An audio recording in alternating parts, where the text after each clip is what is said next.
कहिया ले चढ़ब हम एकरा पहाड़ पर।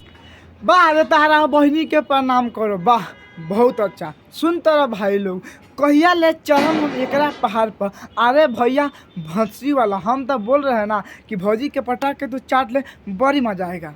तो का हाल बा भाई, तो आज हम फिर से बात कर ले बानी विक्की राज के। तो भाई लोग कसम से कहते नहीं आज के वीडियो बहुते गाड़ फाड़ बनल बा। तो ऐसे कहते नहीं भाई लोग वीडियो नू जैसे कि लास्ट देखम तबे वीडियो में मजा आई। तब वीडियो बना के बस एक ही मकसद बा, आप सभी को दिल से हंसाने के लिए, ना किसी को दिल को ठेस करने के लिए। तब बिना कोनो लाना लहसुन के नू आज के बकचोदी स्टार्ट करते हैं। झूला कब झूलब जवनिया के डाढ़ पर। आलन बना झूलब सारता नाही, झूला हम कब झूलम जवनिया के टार पर। अरे भैया भौंसी वाला कसम से बोल रहे हैं, गलती से भौजी के पास चल जाएगा ना, भौजी मुँह तो देगी ना, पी लेगा। हम ले ले बिना। वाह अरे तारा बहिनी के गाड़ी में गधा के सामान पे लो, वाह बहुत अच्छा।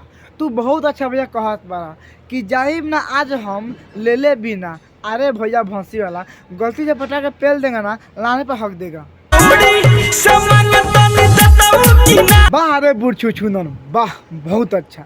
देखा तारा भाई लोग कैसे भैया कहता कि छौनी से मांग तनी देता कि ना। अरे भैया भौंसी वाला लार चटब। अब देखा शर्त नहीं, हम कसम से कहता नहीं, हम कसम से कहता नहीं नू, अगर तू भौजी से मंगवा नू तो पक्का संदिल उतार के मारी 2-3 संदिल नू कि पैंटे में हक देब। एक हम चाहता नहीं नू कि भौजी के तो सोच लगे आइला भी बोल दो, आप प्रपोज कर दो कि भौजी नू पटाख से ना गले ला के दे दी।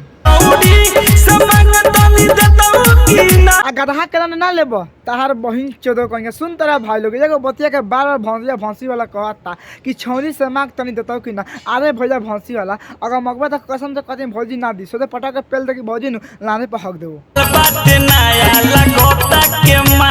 अरे बुझू सुन, वाह बहुत अच्छा। सुन तारा भाई लोग, माल बाटे नाला आ लागत माल। अरे भैया भौंसरी वाला पहले वाला के नू मैं ना लगला, काहे कि हम बहुत जगह देखले बानी नू आ बहुत मोबाइल में देखले बानी कि छनी कले से oh my God oh my God oh my God आ पेलते रहलन सन।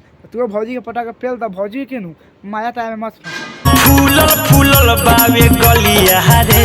अच्छा फूलल फूलल बा गलिया रे, बहुत अच्छा। चाबस चाबस चाबस भैया भौंसी वाला चाबस। तेरे का इनाम देवल चाहता नहीं 1 रुपया। बहन चोद फग माथर चोद। वाह रे तारा बहिनी के झांट में आग लगाओ, वाह बहुत अच्छा। मन करे चाटी उठ लिया रे। अरे भैया भौंसरी वाला हम तो कहता नहीं नू आके हम बाके बाबू के लंड चाट, कसम से कहता नहीं इतना मजा नू तो बार बार बार बार मन करे नू चाटे के आ चाट के नू अमर हो जेबे। अच्छा कैले बा जीना मुश्किल हमर।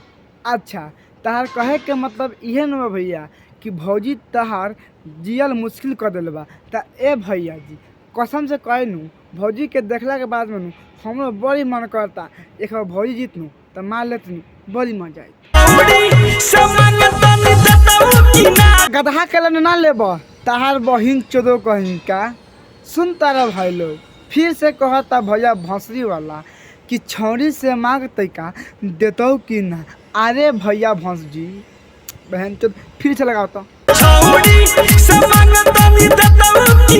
देखो विक्की राज भैया विक्की भी साथ है। विक्की राज भैया चल लाना लहसुन।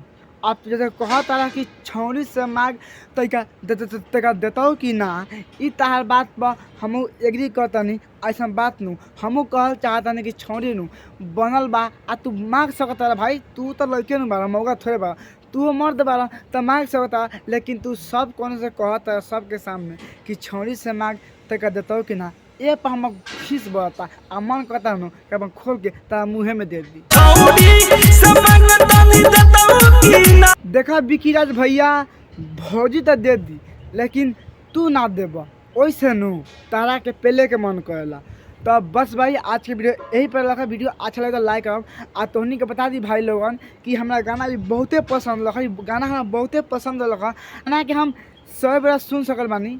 काहे कि हम ये गाना दिन रात भर ये गाना सुनता नहीं, आई गाना हमरा बहुते पसंद बा। तो विकी राज भैया अगर हमरा से कोनो गलती भइल होई तो माफ़ कर दियो। आई वीडियो खाली हंसावे खातिर रख, दिल पर ना लिह। फिर से मिलते हैं नेक्स्ट वीडियो में, जब तक के लिए बाय।